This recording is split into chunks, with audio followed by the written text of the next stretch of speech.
Hi there. Anyone who's been on my channel for a while will know that I'm someone who speaks my mind. Um, I never try to be neutral in the sense that I never try to please everyone. I'm well aware that because of the sort of content that I cover, current affairs, um, quite a number of my videos will be subjects that are naturally adversarial, if I could put it that way.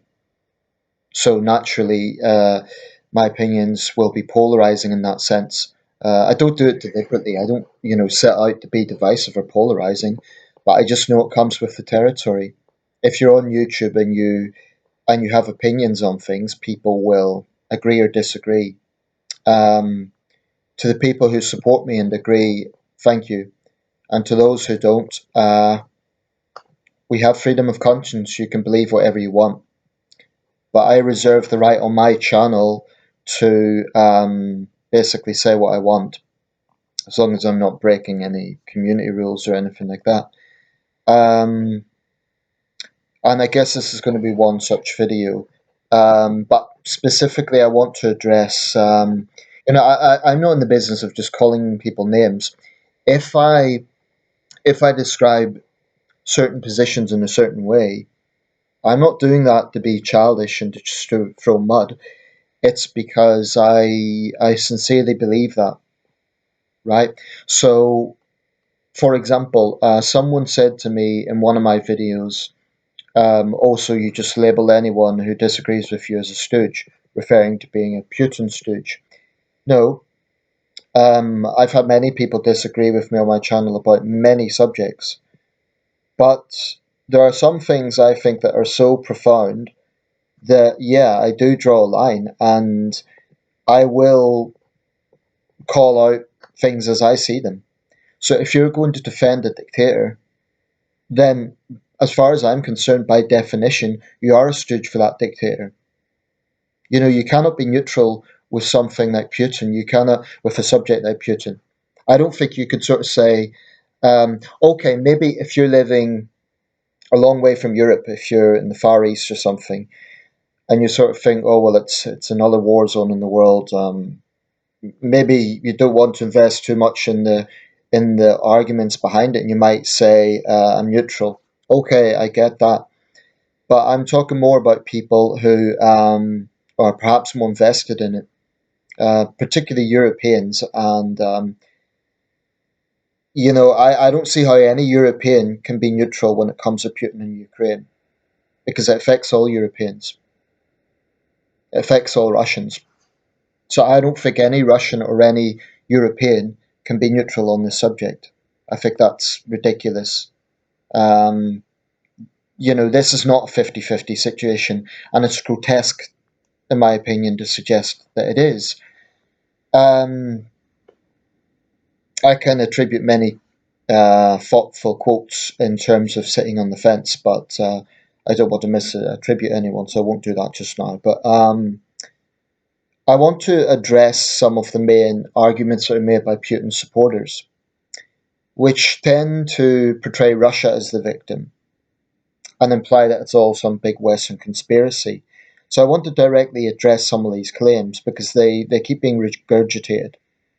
Now, these people, their arguments usually fall flat, but they just pump out more.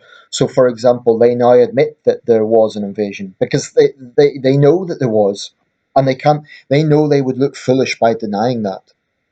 Even though the Kremlin lied about it for months, they said there would be no invasion, and that's exactly what happened. So the Kremlin was caught in a barefaced lie to the world, and nobody believes that now. Even countries that are not pro-West, like China, um, China's never. I don't think China's even used the term special military operation. I think they've used the term conflict, or they haven't said invasion either. But even China isn't totally towing Russia's narrative, and that says a lot. Basically, I don't think anyone really believes Russia completely.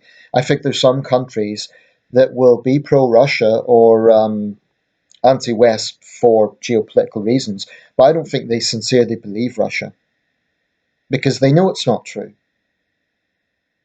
Belarus might be the sole example, but it's kind of, I mean, Lukashenko is mini me, really. He's a bit of a a caricature tin pot dictator. Um, Apparently, he even wanted to get some sort of military rank by Putin. But let me just look at some of these claims. So, the first one, and one of the most common ones that comes up, is, oh, Russia's felt intimidated because it was surrounded by NATO. Well, just look at a map. Look at a map of the world. Russia's a vast country. It's the biggest country in the world by area. Now, the vast majority of Russia's landmass, and indeed maritime boundaries, are in Asia. China, Mongolia, Kazakhstan. That's the vast majority of Russia's borders. In fact, NATO countries account for a very, very small proportion of Russia's actual land borders. Ukraine's not in NATO. Finland and Sweden have applied to NATO because they were pushed into that position by Russia's aggression. This is the ironic thing. Putin supporters just don't get this. You know, the bully boy tactics that Moscow employs, all that does is actually push countries into the fold of the West.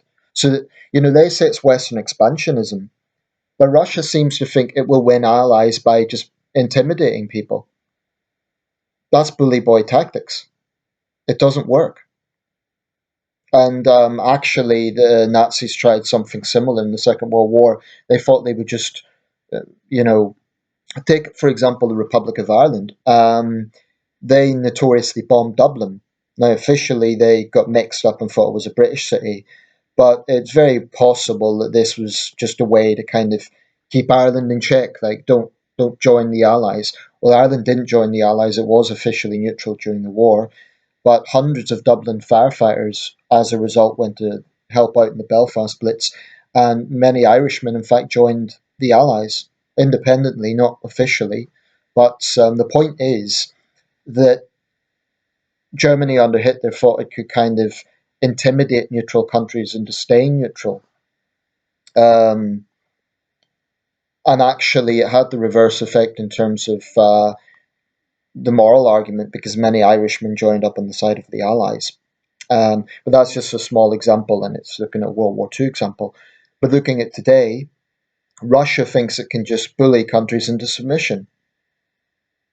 So instead of attacking Finland and Sweden, which, by the way, as sovereign countries have absolutely the right to join any organization they wish, that's another thing that Putin supporters seem ignorant of. They seem to think that Brussels is just demanding countries join NATO. These countries make independent decisions. Any sovereign country in the world has a right to join any organization it wants, just as Russia and China and a number of other countries are in the Shanghai Cooperation Organization. Now, Western governments don't say you're not allowed to do that. So this idea that oh, the West is stealing countries away from the Russosphere, uh, you know, it's Putin's antics, it's Russia's aggression that is turning countries off. Even Kazakhstan, you know, doesn't support the Russian position on this. Why? Because Kazakhstan's had to deal with the fallout. Thousands of Russian men going to its borders. It's actually seen an influx of Russian men. Um, so that's an important point. Russia is not surrounded by NATO. If we look at history, the argument is that after the Cold War, Russia was humiliated. You know, its economy collapsed, crime rose, and the Gorbachev and Yeltsin years are generally remembered as being kind of a national humiliation, which is why the late Mikhail Gorbachev, whilst greatly respected in the West, was actually pretty unpopular in Russia. It does make sense, I get that. And I actually do understand the nationalism in Russia. I don't like it, but I understand it. Russia's a great country, um, and it was a loss of power and prestige. I guess something similar to the collapse of the British Empire in the 50s and 60s. Not the same thing exactly, but you know, any major power that loses its influence is going to feel humiliated, and that's what happened with the Soviet Union. So ever since Putin, specifically Putin, um, has been hell-bent on reclaiming, as he sees it, lost Russian glory. But, the misconception here and the lie is that the West has gloated on Russia's collapse. This is a lie because far from gloating, what did the West do? Russia was a member of the G8 for several years. Russia was brought into the fold. Western leaders tried to work with Putin, from Tony Blair to George W. Bush, Jacques Chirac, you name it. Some of them remain very cozy with Putin. Berlusconi and Schroeder are two examples, Gerhard Schroeder and Silvio Berlusconi, particularly Schroeder, which I think is a disgrace. But this idea that the West kind of wanted to polarize and humiliate Russia, well, the fact it was a member of the G8 flies in the face of that. In other words, the West was trying to treat Russia as an equal partner, show it respect, befitting a great nation. So you either argue that numerous democratically elected Western leaders, presidents, prime ministers, they're all wrong, and it's all some sort of big plot against Russia, or you concede that actually the problem lies in Putin. And look at what happens in Russia. There's no tolerance of dissent. Journalists critical of the regime end up dead. Anyone who dares protest against the war is hauled off in a van. So, really, if you're supporting Putin, your moral compass is absolutely skewed. And I have no problem saying that.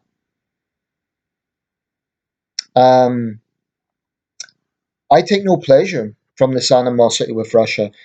Ideally, I'd like the West and Russia to work together.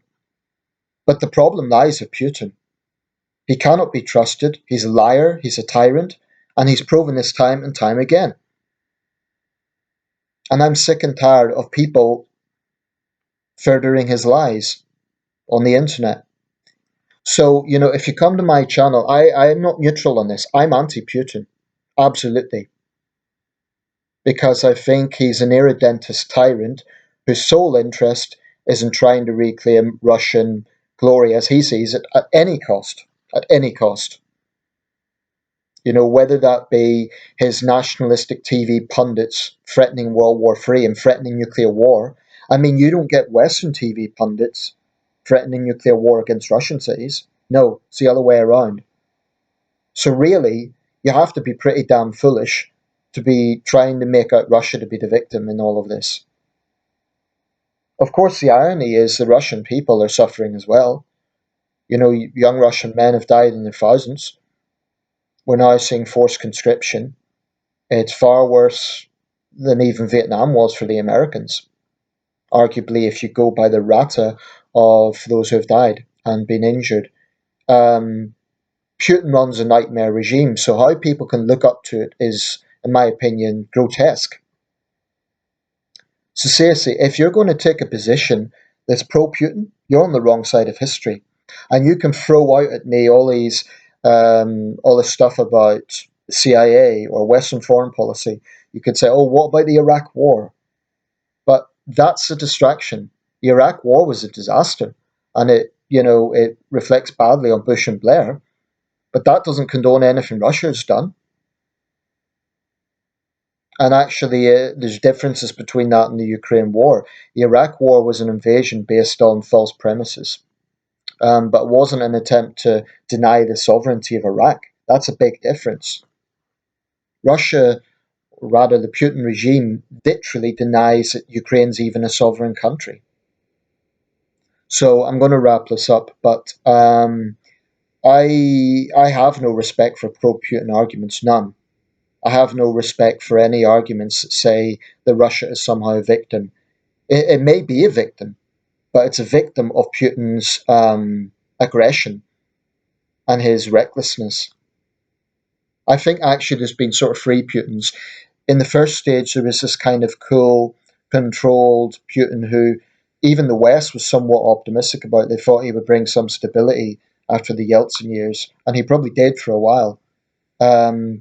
Then there was kind of the middle era Putin that was, showing its true colours, the irredentist sort of policies. But I think recently we've seen a rather unhinged Putin, and I do think it's now the beginning of the end. I think his health probably is not great because, going by the old Soviet Union, they always denied that the health of their leaders was bad and then they died. So I would not at all be surprised if Putin has cancer or something like that. But, that's speculation. I can't prove that. But I wouldn't be surprised at all. Anyway, I'll wrap this up. But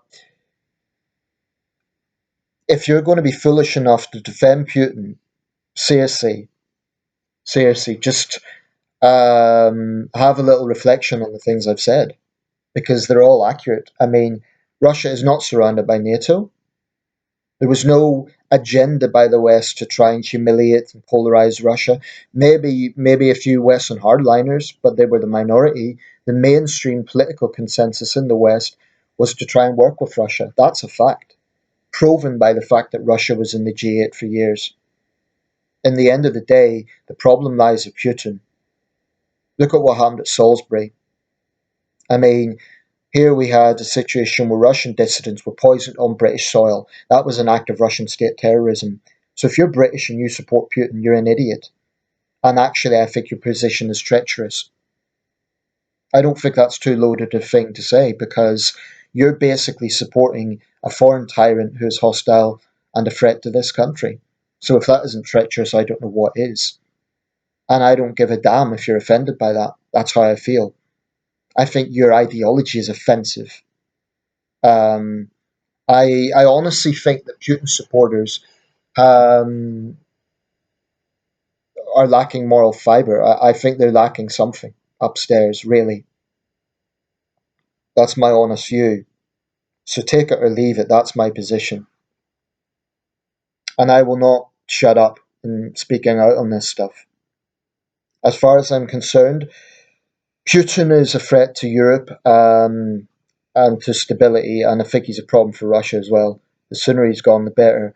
Of course, it wouldn't be good if he was replaced by another hardliner, but I think the problem lies with Putin. I really do.